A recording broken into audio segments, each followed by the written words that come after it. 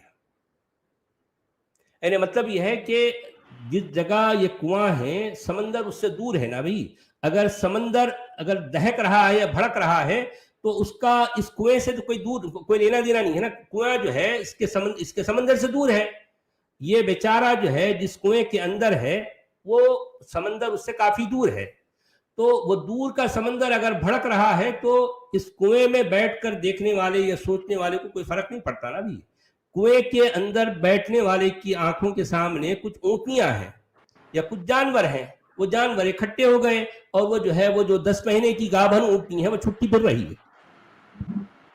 دیکھیں امیجنیشن، مسجع اور مقفع کلام میں جو باتیں ہیں اس پر غور کون کرتا ہے؟ اب یہ ہمارے علماء یا ہمارے مفسرین یا ہمارے جو ہے جو مترجمین ہیں یہ ان آیتوں کا ایک عقیدت مندانہ ترجمہ کر رہے ہیں، لیکن ان باتوں کا عقل سے عقلی سوچ سے کوئی لینا دینا نہیں ہے، کوئی لینا دینا نہیں۔ اچھا، اس کے بعد پھر آیت نمبر 7 میں کہا گیا وَإِذَا النُّفُوسُ زُوِّجَتْ، اور جب جسموں سے جانوں کو جوڑا جائے گا۔ تو جسم کا ہے مرے لوگ، جب جانوں کے جوڑے ملائے جائیں گے، یعنی جب جو ہے نفس کی جمع نفوس ہے، نفس یعنی کوئی شخص یا کوئی جان، جانوں کو جسموں سے جوڑا جائے گا، ایک امیجنیشن ہے، اور یہ جو ہے ایک شعر بن گیا، یہ ایک شعر کا ایک مصرع بن گیا یا ایک آیت بن گئی، مسجع کلام ہے، ایک وزن میں جو ہے یہ چند الفاظ آ گئی نا بھی، تو وہ جو اوپر کا جو وزن چل رہا ہے جس قافیے کے ساتھ، وہ الفاظ یعنی اس میں کیا کیا الفاظ ہیں دیکھیے، کبرت، انقدرت، سیرت، عطلت، حشرت، سجرت، زوجت، وَإِذَا النُّفُوسُ زُوِّجَتْ، اور جب جانوں کے جوڑوں کو ملا دیا جائے گا، وَإِذَا الْمَوْءُودَةُ سُئِلَتْ، اور جب کیا ہوگا کہ زندہ گاڑی ہوئی لڑکی سے پوچھا جائے گا، زندہ گاڑی ہوئی لڑکی سے پوچھا جائے گا بِأَيِّ ذَنبٍ قُتِلَتْ، کہ تو کس قصور میں جو ہے ماری گئی، کس وجہ سے تیرا قتل کیا گیا۔ اچھا، مارا جانے والے کا کچھ نہیں، لڑکی سے ہی پوچھ رہے ہو، اب لڑکی سے پوچھ رہے ہیں، وہ بھی جو ہے ننھی سی بچی سے۔ اب آپ دیکھیے کہ یہ بھی کوئی یعنی کوئی جرم کے طور پر نہیں، بھئی اس کو مارا گیا، اس سے پوچھا جا رہا کہ بھئی تو یہ کیوں مارا گیا۔ ارے بھئی کتنی ایسی معصوم جو ہے بچیاں ہیں آصفہ یا زینب کے نام سے، جو 4-5 سال کی عمر میں ان کے ساتھ اجتماعی ریپ کیا جاتا ہے اور جو ہے ان کو مار ڈالا جاتا ہے۔ ایسی کسی بات کا تو پورے قرآن میں کہیں کوئی ذکر نہیں ہے۔ یہ بات بھی کیوں آئی ہے؟ کیونکہ ان باتوں کا ظاہر بات ہے اسلام کے پھیلانے یا اسلام کے پھیلنے سے ایک بڑا جو ہے تعلق ہے. وہ دراصل یہ بتاتے ہیں کہ عرب کے اس علاقے میں جہاں پر پیغمبر آخر الزماں کی بعثت ہوئی، وہاں کے لوگ اتنے اجڑ، اتنے جاہل تھے کہ وہ دن رات شراب پیتے، جوا کھیلتے، وہ جو ہے زنا کرتے، اور جو ہے اپنے گھروں کی جو ہے ننھی منی بچیوں کو زندہ قبر میں جو ہے دفنا دیتے، زندہ درگور کر دیتے. تو بس یہ نہیں، مطلب وہ عربوں کا کام کیا تھا؟ یہی کام تھا، شراب پینا، ادھر ادھر جو ہے وہ ان سے لوٹ مار کرنا، جوا کھیلنا، جی، اور جو ہے زنا کرنا، اور گھر میں ان کے گھر میں اگر کوئی بچی پیدا ہو رہی تو اس کو جو ہے زندہ ویسے لے آ کر جو ہے قبر میں ڈال دینا. ظاہر بات ہے عرب کے لوگ اس سے زیادہ اس کے علاوہ کچھ جانتے بھی نہیں تھے. اب یہ ہے پیغمبر آخر الزماں کی جو ہے جب کی بعثت ہوئی تو ان کی تشریف آوری کی وجہ سے وہاں کے لوگ اتنے مہذب، اتنے شائستہ ہو گئے ہیں. تو ظاہر بات ہے اگر جو ہے جو بھی وہاں کمال ہے وہ کمال سارا کا سارا ہمارے نبی پیغمبر آخر الزماں کی جو ہے کی وجہ سے ہوا، ان کے طفیل سے ہوا، ورنہ تو عرب ایسا تھا. ارے بھائی آپ پہلے یہ دیکھا جائے کہ پھر اس کی جب تفصیل میں جاتے ہیں آپ کہ وہ لوگ ایک جو ہے زندہ لڑکی کو دفن کیوں کر دیتے تھے. پہلی بات تو آپ کو پوری تاریخ میں شاید 1 یا 2 مثالیں ملیں گی، اور ہر بار ہر کوئی وہ ایک ہی حدیث کا حوالہ دیتا جو کہ جو ہے مان لو کوئی ایسی مستند حدیث نہیں ہے جس میں یہ کہا گیا ہے کہ ایک صحابی نے اپنے جو ہے اپنی جاہلیت کے زمانے کا جو ہے ایک واقعہ کہ پیغمبر کے سامنے سنا رہا ہے. وہ صحابی سنا رہے ہیں اور کہہ رہے ہیں کہ یا رسول اللہ، میری ایک معصوم سی بیٹی تھی، ٹھیک ہے، میری معصوم سی بیٹی تھی جو میرے ساتھ رہتی تھی، میرے ہر کام میں میرا ہاتھ بٹاتی تھی، ٹھیک ہے، اور میرے ساتھ جہاں میں جاتا جو ہے جو کام کرتا میرے ساتھ ہوتی. تو جب میں نے میری اس بیٹی کو دفن کرنے کے لیے وہ جو ہے اس کی انگلی پکڑ کر اپنے جو ہے گھر سے کافی دور گیا، اور جا کر میں اس کو دفن کرنے کے لیے گڑھا کھود رہا ہوں، تو وہ میری یہ بیٹی بھی میرا ہاتھ بٹاتے ہوئے میرے ساتھ اس گڑھے کو کھود رہی ہے، اور میں مٹی نکال رہا ہوں تو وہ بھی مٹی نکال رہی ہے باہر، یہاں تک کہ گڑھا کافی بڑا ہو گیا، اور میں نے میری اس بیٹی کو اس گڑھے میں ڈال دیا، اور میں نے اس پر مٹی ڈال دی. تو یہ بات وہ صحابی رسول اللہ کو سنا رہے ہیں.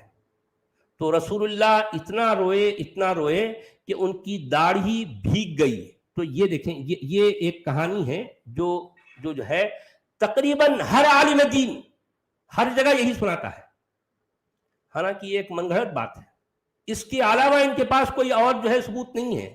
اچھا، پہلی بات تو یہ کہ ارے بھائی یہ جو کہانی سنا رہے اس وقت پورے اسلام کی عمارت کھڑی ہے، یعنی یہ بتا کر وہ یہ جتانا چاہتے ہیں کہ عرب کے لوگ اتنے جاہل، اتنے اجڑ تھے کہ وہ کچھ بھی نہیں جانتے تھے. وہ تو دن رات ان کا کام ہی ہے کہ جو ہے گھر میں بیٹیاں پیدا ہو رہی تو ان کو لے آ کر جو ہے ان کو زندہ گاڑ دینا، بس، اور کچھ بھی نہیں کرتے. بھائی عرب اور کرتے کیا تھے؟ بیٹیوں کو گاڑتے تھے، کیونکہ وہ جو ہے دور جاہلیت ہے. سارا کمال، سارا نور تو اسلام کے بعد آیا عربوں میں، اس سے پہلے تو عرب ایسے تھے. یہ جتانا چاہتے ہیں ہر موقع پر. آپ نے سنا ہوگا کہ ہمارے علماء، ہمارے جو ہے علماء کے جو فالوورز ہیں، ہر وقت وہ عرب کے بارے میں ان کے ذہنوں میں یہی تصور چھایا رہتا ہے کہ عرب تو اس کے علاوہ اور کچھ جانتے ہی نہیں تھے. اب جہاں بھی نور آیا، جہاں روشنی آئی، وہ اسلام کی وجہ سے آئی، اسلام کے طفیل سے آئی. ان کا یہ اس طرح کا جو ہے ان کے دماغوں میں یہ بات جو ہے ڈالی گئی ہے، حالانکہ یہ سراسر من گھڑت بات ہے. یہ ابن ہشام کی جو ہے گھڑی ہوئی بات ہے، بے ثبوت بات ہے، بے بنیاد بات ہے، بے اصل بات ہے. عرب ایسے نہیں تھے، عرب ایسے نہیں تھے.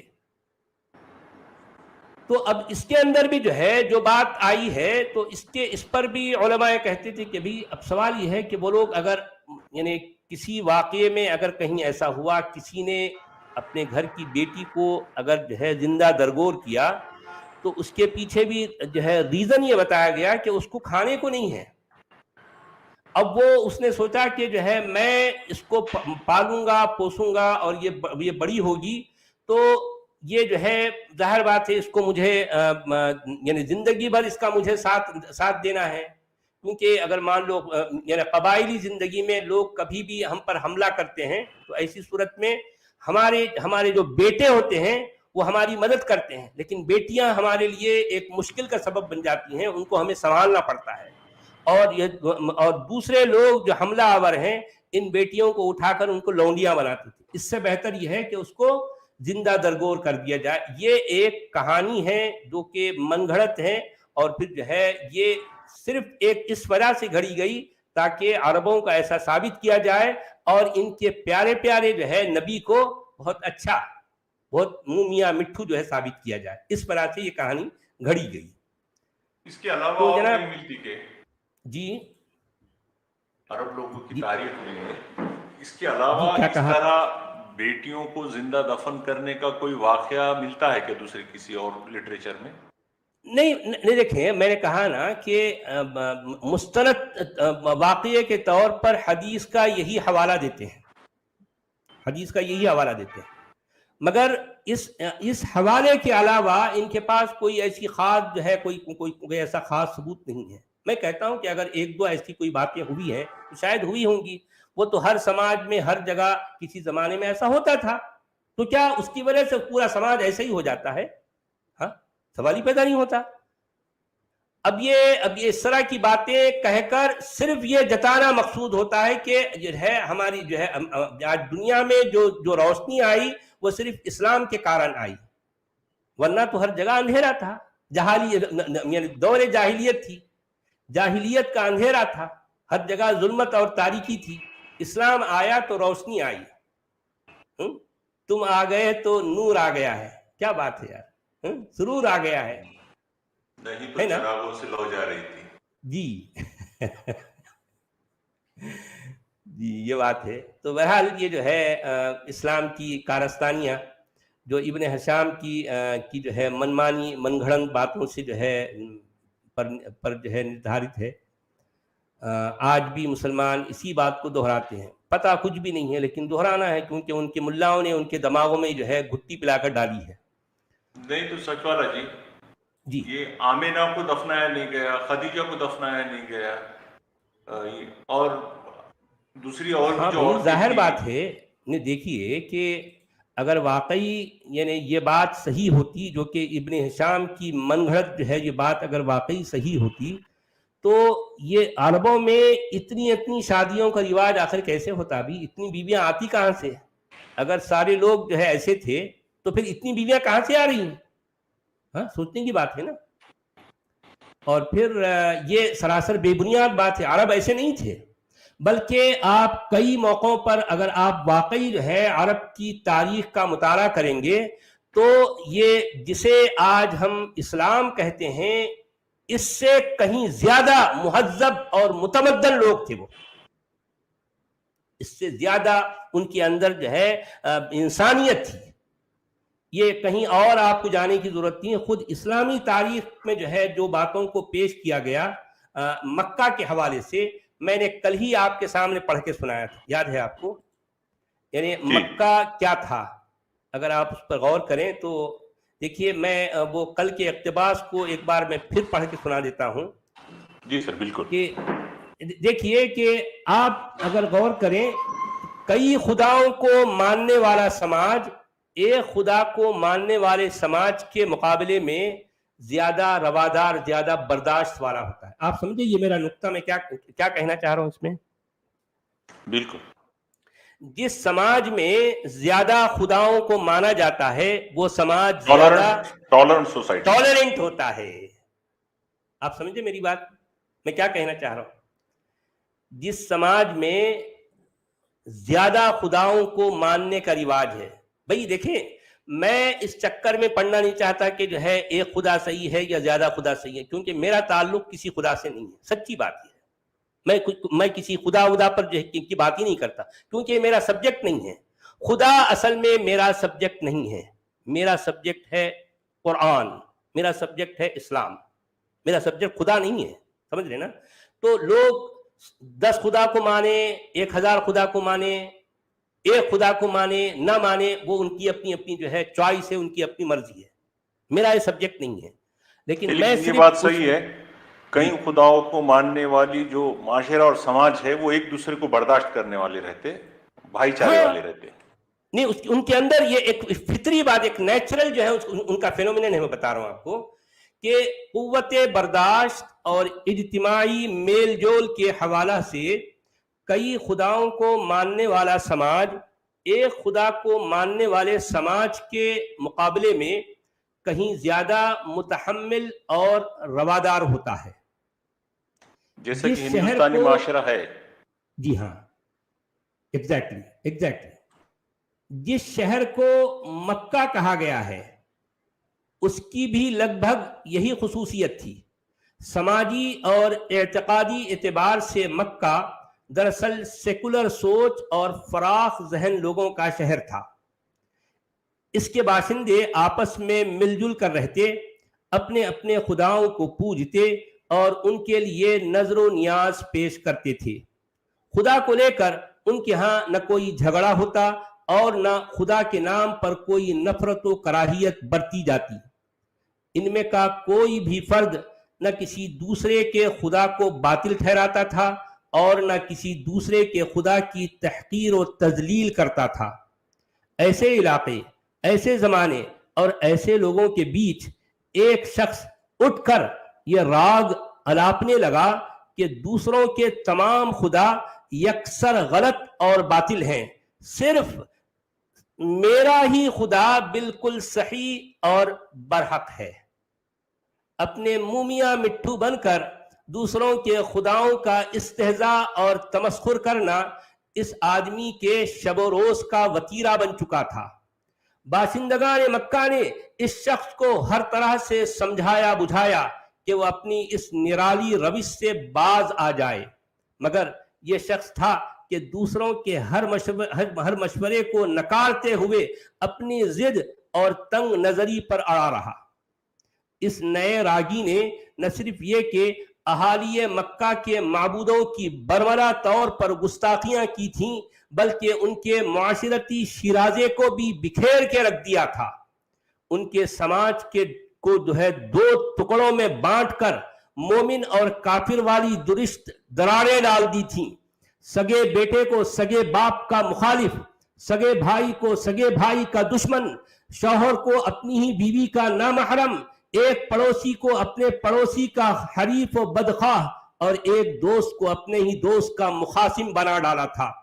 اب آپ ذرا جو ہے غور کیجئے، عددی کثرت، اجتماعی طاقت اور زمینی امکانیات کے باوجود مکہ والوں کی یہ بے نظیر حلم و بردباری نہیں تو بھلا اور کیا تھی کہ وہ لوگ اپنے روادار سماج کے ایسے پرخطر اور خوفناک مجرم کو بھی 1-2 سال نہیں بلکہ 13 برس تک جھیلتے اور سہتے رہے.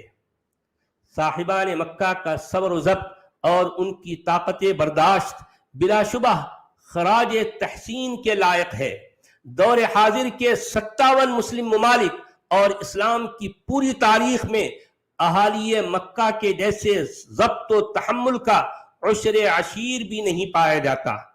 اگر یقین نہ آئے تو اپنی آنکھوں سے خود ملاحظہ کر لیجئے کہ تہذیب و تمدن کا زعم رکھنے والے مسلم معاشرے کے اندر کسی گستاخ اسلام کو کتنی دیر تک جھیلا اور برداشت کیا جا سکتا ہے نا؟ 1 منٹ بھی نہیں. یہ باتیں ہیں، ان پر غور کرنا چاہیے کہ یعنی دعوے تو بڑے بڑے ہیں اسلامیوں کے، مسلمانوں کے، کہ بھئی ان کے اندر اگر واقعی برداشت کتنی ہے. مکہ والوں نے جو ہے اس شخص کو جو کھلی طور پر ان کے خداؤں کی گستاخیاں کرتا تھا، کھلم کھلا ان کو باطل کہتا تھا، ان کو غلط کہتا تھا، کھلم کھلا، اس کے باوجود انہوں نے اس شخص کو جھیلا، برداشت کیا، سہتے رہے.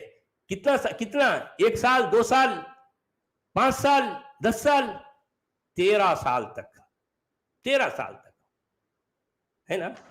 اب یہ انڈیا میں بھی دیکھیے ہندوستانی لوگ 33 کوٹی دیوی دیوتاؤں کو مانتے ہیں.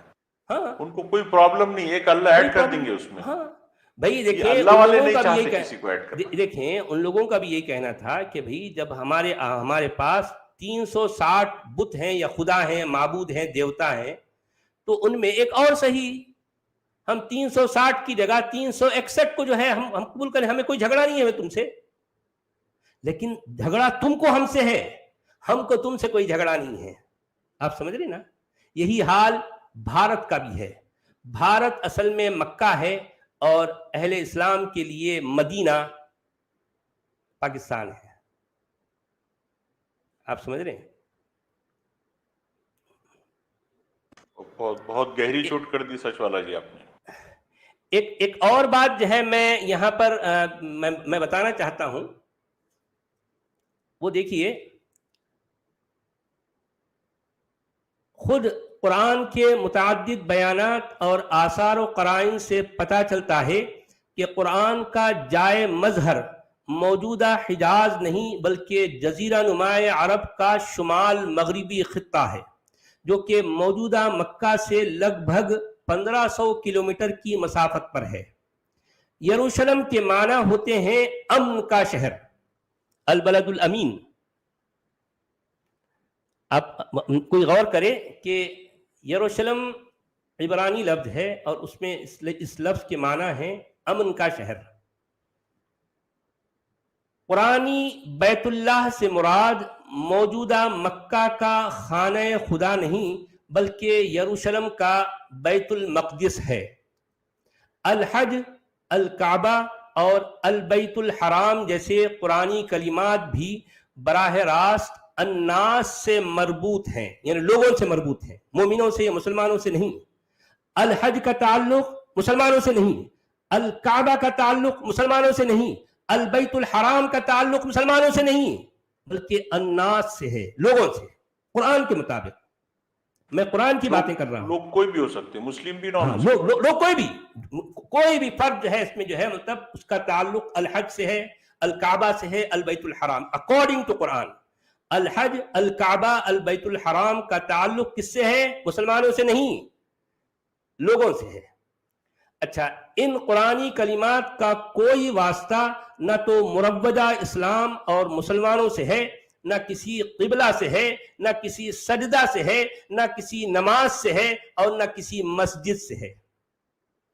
ام القرآن اور البلد الامین جیسے محتم بالشان قرآنی کلمات بھی نہ تو موجودہ مکہ پر منطبق ہوتے ہیں اور نہ موجودہ کعبہ نامی یہ چوکور پتھریلو ڈبہ البیت العتیق جیسی قرآنی تعبیر سے کوئی تاریخی یا جغرافیائی مناسبت رکھتا ہے. قرآن کا الصفا المروہ کو پہاڑیاں, قرآن نے الصفا المروہ کو پہاڑیاں نہیں بلکہ شعائر اللہ کہا ہے. قرآن کے مطابق ان شعائر کی سعی نہیں بلکہ ان کا طواف کیا جائے گا. آج پوری دنیا کے مسلمان الصفا المروہ کی کیا کرتے ہیں؟ سعی کرتے ہیں. یہ جو ہے ڈائریکٹلی یہ اگینسٹ قرآن جاتے ہیں, قرآن کے جو ہے اگینسٹ ہے. قرآن جو ہے طواف کو جو ہے کس سے جوڑتا ہے؟ یہاں پر الصفا المروہ کو طواف سے جوڑ رہا ہے, سعی نہیں ہے, یہاں طواف کرنا ہے. اچھا, کچھ لوگ حجر اسود اور بئر زمزم یعنی زمزم کا جو کنواں ہے اور یہ جو کالا پتھر ہے نا حجر اسود بلیک سٹون کو نہ جانے کیوں اتنی اہمیت و منزلت دیتے ہیں بھائی. ارے بھائی یہ سب عباسی کارستانیاں ہیں, جبکہ قرآن ان کو نہ جانتا ہے نہ پہچانتا ہے. پورے قرآن میں نہ کوئی حجر اسود ہے, پورے قرآن میں نہ کوئی زمزم ہے. زمزم اور حجر اسود نامی خرافات سے قرآن خالی پڑا ہے. موجودہ کعبے کے دیوار میں مقام ابراہیم کے نام سے شیشے کی گڑی بنا کر اس کے اندر ایک پتھر کو رکھ دیا گیا. پھر اس کے متعلق کہانی گڑھی گئی کہ یہ ابراہیم کے قدموں کے نشان ہیں. واہ کیا بات ہے یار، یہ ابراہیم کے قدموں کے نشان. کوئی اگر غور کرے وہ جا کر واقعی اس گڑی کے قریب اپنی آنکھوں کو رکھ کر وہ اندر دیکھے پتھروں میں، اس پتھر پہ جو ہے دو جو نشان پڑے ہیں واقعی کسی انسان کے نشان ہیں. سوچئے ذرا، سوچے، غور کریں، کبھی غور کریں، بھی اپنے عقیدوں کو جو ہے پرکھیں، جانچیں، پرکھیں ذرا کیا کیا فضولیات، کیسی کیسی خرافات ہیں. کہ ذرا غور کیجئے کہ مروجہ اسلام میں کیسی کیسی خرافات پر تقدس و تبرک کا جامہ پہنا دیا گیا. اب ذرا غور کیجئے، میں آپ کی توجہ چاہوں گا، ذرا غور سے سنیے. جی. ہندوؤں پر پتھر پوجک ہونے کا تانا کسنے والے دین اسلام کی زیارت گاہ یعنی مکہ میں جن جن شعائر کو علو مرتبت حاصل ہے وہ سارے کے سارے پتھر ہی تو ہے نا. ایک بار میں پڑھتا ہوں. بالکل. دیکھیے، ہندوؤں پر پتھر پوجک ہونے کا تانا کسنے والے دین اسلام کی زیارت گاہ یعنی مکہ میں جن جن شعائر کو علو مرتبت حاصل ہے وہ سارے کے سارے پتھر ہی تو ہے نا. حجر اسود یعنی کالا پتھر، کعبہ نامی چوکور پتھر، حتیم کعبہ بھی پتھر، مطاف بھی مرمر کا پتھر، مقام ابراہیم خود بھی ایک پتھر، آب زمزم کا منبع و مخرج بھی پتھر، صفا بھی پتھر، مروہ بھی پتھر، میدان عرفات بھی پتھر، مزدلفہ میں جن کنکریوں کو چنا جاتا ہے وہ بھی پتھر، اور مینا میں ان کنکریوں سے جن جمرات کو مارا جاتا ہے وہ بھی پتھر. واہ واہ کیا بات. کیا خیال ہے؟ بہت کیا خوبصورت خیال؟ بات. پتھر پتھر. اور جمعہ کو جو مارا جاتا ہے وہ بھی پتھر. ہاں جی جی جی اسٹون پیلٹنگ جی. جی کیا پتھر ہے یار، پتھر پتھر. اب دیکھیں اتنے خود پتھروں کے حقارت اندر سے ڈوبا ہوا بولتے ہے. دیکھیں کہ اسلام کا سارا معاملہ پتھروں سے جڑا ہے، اور یہ دوسروں کو تانا دیتے ہیں، دوسروں کو تانا دے رہے بھائی وہ تو جو ہے مورتی پوجک ہے، پتھر پوجک ہے. ارے یار تم کیا کر رہے ہو، کیا کرتے ہو تم لوگ مکہ میں؟ اور ہے کہ پتھر کے سوا کیا ہے ذرا بتاؤ مجھے. مکہ میں پتھر کے سوا کیا ہے؟ میرا جو ہے یہ ایک لائف ٹائم کوشچن ہے. مکہ میں پتھر کے سوا کیا ہے؟ کچھ نہیں. کیا ہے؟ میں نے پورے مکہ کو جو ہے میں نے جو ہے جتنی باتیں پتھر سے کو جو ہے جوڑ کر گنائی ہیں وہ پورے مکہ کا جو ہے کا محاصرہ ہو گیا. اس میں نے 50 سے زیادہ عمرے کیے ہیں، 3 بار میں نے حج کیا ہے، 3 بار. بھائی جس وقت میں حج کیا تھا میں جب تلبیہ پڑھتا تھا، لبیک اللہم لبیک لبیک لا شریک لک لبیک ان الحمد والنعمت لک والملک لا شریک لک لبیک اللہم لبیک، یہ اس تلبیے کے کلمات کو جس وقت میں پڑھتا تھا اونچی آواز میں، کیونکہ میرا لہجہ ایک عربی لہجہ تھا، اور بظاہر بات ہے میں جس انداز میں میرے جو ہے میں جو ہے ان کلمات کا مخرج بہت جو ہے بہت واضح تھا. تو میں جس وقت اور دوسرے حاجیوں کے ساتھ جب میں حج کر رہا تھا تو اس میں کتنے ایسے عرب تھے، تو میری آواز اور میرے انداز سے وہ لوگ اتنے امپریس ہو گئے تھے تو وہ کہتے کہ جو ہے میں تم ہی پڑھا کرو. یعنی وہ اس میں طریقہ کیا ہوتا ہے کہ سارے لوگ جو ہے جب اکٹھے ہوتے ہیں، خاص طور پر جو ہے وہ یعنی جس کو ہم جو ہے عرفات کہتے ہیں، یا پھر مینا میں، یا پھر جو ہے مزدلفہ میں، کہیں بھی جہاں بھی تلبیہ پڑھنا ہے تو مجھ سے پڑھوایا جاتا تھا، اور میرے پیچھے پتہ نہیں ہزاروں جو اس میں عرب ہیں، میں اس کو پڑھتا تو مجھے ابھی بھی وہ جو ہے وہ لمحات یاد ہیں کہ میرے گلے کی جو ہے جو رگیں ہیں عبدالحمید صاحب اتنی پھل جاتی تھی. یعنی میں ایک خاص کیفیت میں ڈوب کر جس انداز سے میں ان کلمات کو ادا کرتا تو میں ایمانی جوش سے جو ہے لبریز ہوتا. کہنے کا مطلب یہ ہے کہ اسلام کا سارا معاملہ صرف ایک مصنوعی عقیدتوں سے جڑا ہے. جی جناب پلیز ایک بار تھوڑا سا تلبیہ سنا دیجئے ایک بار اسی جوش سے. تلبیہ واقعی نہیں. اچھا دیکھیں وہ تلبیہ کے جو الفاظ ہیں اس کا معنی بھی، اس کے معنی بھی جو ہے بہت بہت اٹریکٹیو ہیں. دیکھیں اصل میں یہی تھی، جن لوگوں نے اسلام کو تراشا ہے وہ واقعی آپ سمجھ رہے نا کہ وہ عام لوگ نہیں تھے، وہ عام لوگوں سے زیادہ تھے. اور ظاہر بات ہے میرا اشارہ عباسیوں کی طرف ہے. یعنی آج اسلام جیسا کچھ ہمارے پاس ہے، ہمارے ساتھ ہے، ان سب کا تعلق عباسیوں سے ہے، سارا کا سارا. عباسی ہی اسلام کے بانیان ہیں، عباسی ہی اسلام کے مؤسسین ہیں. مؤسس اور بانی کون ہے؟ عباسی ہے. انہوں نے جس طریقے سے اسلام کی جو شکل، جو صورت، یعنی جس طرح سے اس کو، جس طرح رنگ اور روغن، جتنی کشش، سب کچھ. لیکن میں کہنا یہ چاہ رہا ہوں کہ اسلام وہ اوپری یا ظاہری عمارت ہے جو دیکھنے والوں کو بڑی بھلی لگتی ہے، مگر مسئلہ یہ ہے کہ اگر اس عمارت کو مجھ جیسا کوئی شخص دیکھے تو میری آنکھیں اس عمارت کی بنیادوں پر ہوتی ہیں. اور انتہائی افسوس سے مجھے کہنا پڑتا ہے کہ اسلام وہ خوشنما عمارت ہے جس کی کوئی بنیاد نہیں، کوئی بنیاد نہیں. بالکل ایک ماڈل کی طرح اچانک کہیں سے لا کر اس کو رکھ دیا گیا.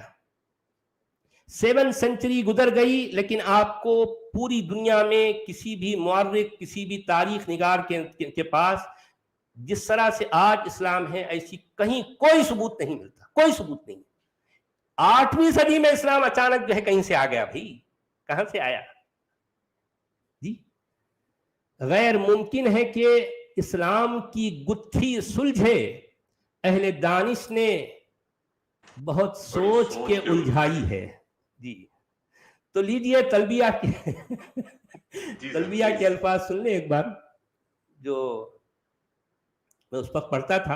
اور ظاہر بات ہے کہ تلبیہ کے بعد جہاں کہیں جو ہے نماز کا وقت ہو جاتا تو میں خود اذان دیتا تھا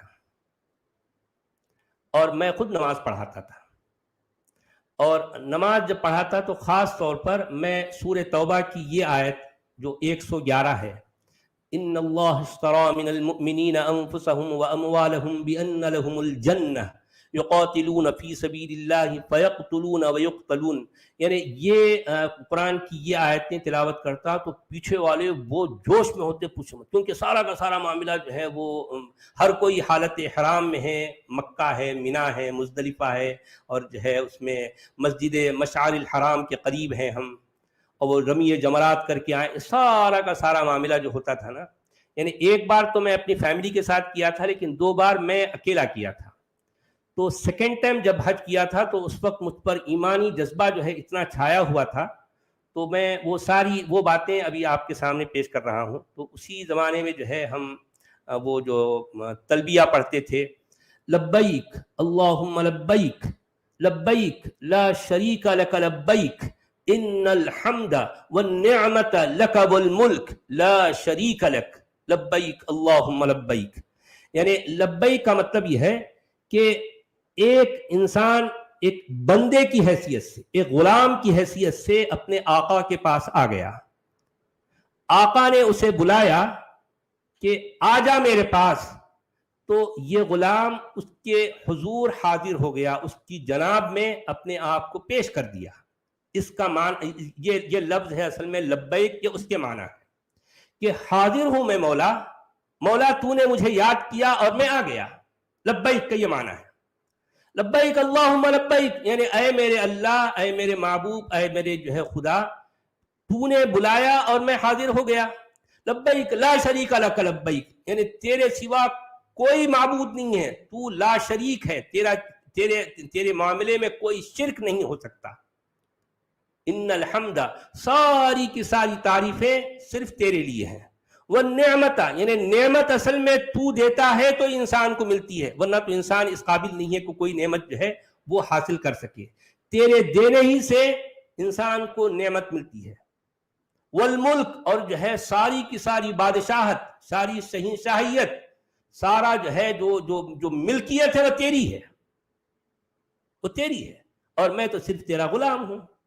یہ آقا اور غلام کا جو تصور ہے اسلام کے اندر یہ بالکل یونیک ہے. یعنی اسلام اصل میں یہ چاہتا ہے کہ سارے لوگ اس کے سامنے یعنی اس خدا کے سامنے اپنے آپ کو زیرو آپ سمجھ رہے نا. یعنی خدا جو ہے اللہ جو ہے وہ 100 ہے اور انسان کیا ہے 0. وہ اپنے آپ کو ایسے ہی پیش کرے کہ میں 0 ہوں اور اللہ کیا ہے 100 ہے. یہ رشتہ ہے ایک 100 اور 0 کا. آپ سمجھ رہے نا. لیکن اس تصور کو گھڑنے والے کون ہیں؟ یہ ہے عباسی. عباسیوں نے اس تصور کو گڑھا اور ان کا خواب یہ تھا, ان کا خیال و خواب یہ تھا کہ وہ باشندگان عالم کو اپنا ذہنی اور فکری غلام بنا دیں. یعنی یہ ان کا خواب تھا اور آخرکار ان کا خواب شرمندہ تعبیر بھی ہو گیا. یار یہ تو کمال ہے, واقعی کمال ہے. انسانی تاریخ کا ایک انتہائی غیر معمولی جو ہے آپ یہ کام کہہ سکتے ہیں. جس طریقے سے اسلام کو تراشا گیا, یعنی بغیر کسی بنیادوں کے ایک عمارت کو کھڑا کر دیا گیا سطحی طور پر. سطحی طور پر اسلام کی گہرائی کچھ بھی نہیں ہے, اسلام سطحی ہے, سطحی.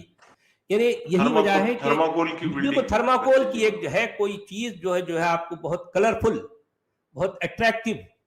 یعنی تھرماکول کو اگر کلر نہ بھی کیا جائے تو دور سے دیکھنے میں جو ہے کیونکہ وہ جس میٹیریل کا بنا ہے اس میٹیریل کی ٹینڈنسی ایسی ہوتی ہے کہ وہ جو ہے بہت دوسروں سے بالکل منفرد نظر آتا ہے, دوسرے کسی میٹیریل سے.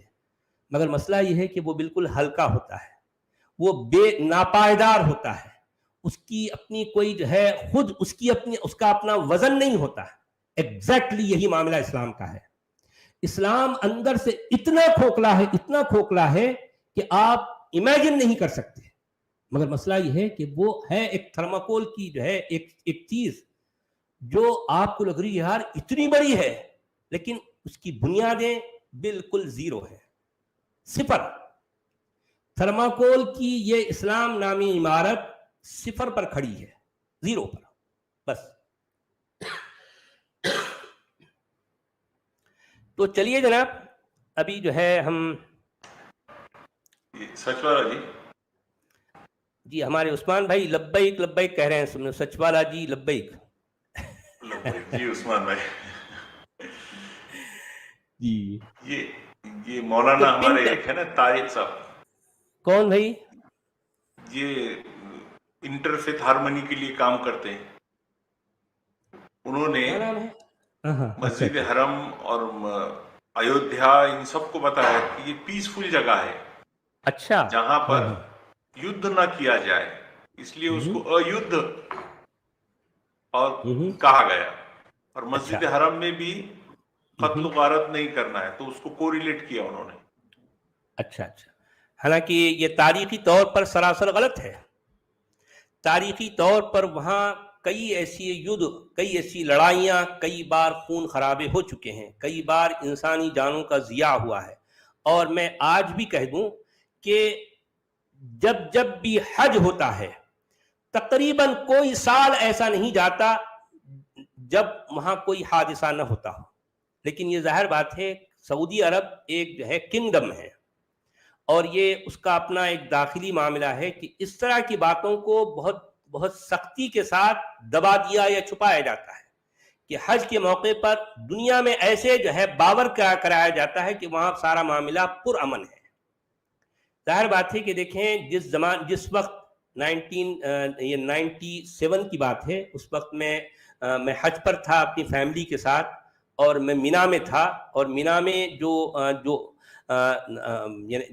آتش زنی ہوئی تھی, جو آتش گیری کا جو ہے جو بھیانک ترین جو واقعہ ہوا تھا, اس کو جو میں نے اپنی آنکھوں سے دیکھا, جتنے لوگ اس وقت مینا میں تھے انہوں نے اپنی آنکھوں سے دیکھا.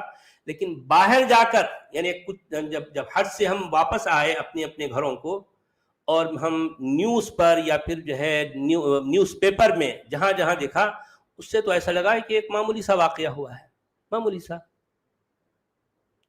حالانکہ وہاں تو ایک جہنم تھی بھائی. جہنم کو ہم نے اپنی آنکھوں سے دیکھا ہے. سارے ضیوف الرحمان ہیں، مکہ ہے، اور اس کے اندر جو ہے اس قدر بھیانک واقعہ، اور رمی جمرات جہاں پر جو ہے وہ شیطانوں کو کنکریاں ماری جاتی ہیں نا، تقریباً ہر سال وہاں کچھ نہ کچھ حادثہ ہوتا ہے، لیکن یہ ساری باتیں دبا دی جاتی ہیں، چھپا دی جاتی ہیں، یہ منظر عام پر نہیں آتی، دنیا کو پتہ ہی نہیں ہے اندر کیا ہوتا ہے، کچھ بھی نہیں پتا ہوتا۔ تو کہنے کا میرا مطلب ہے کہ میں یہ نہیں کہنا چاہ رہا ہوں کہ ایسا نہیں ہوتا، ایسا ہر جگہ ہوتا ہے، لیکن جہاں اتنے سارے لوگ جمع ہوں، اکٹھے ہوں، تو وہاں کچھ نہ کچھ ایک اس طرح کے جو ہے کوئی ناگہانی ہوتی ہے۔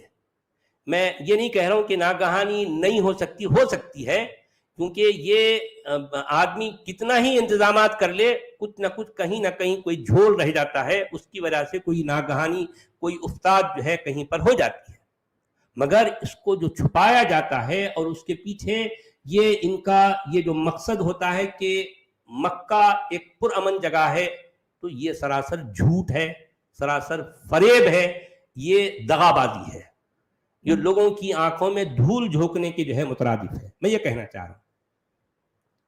ٹھیک ہے؟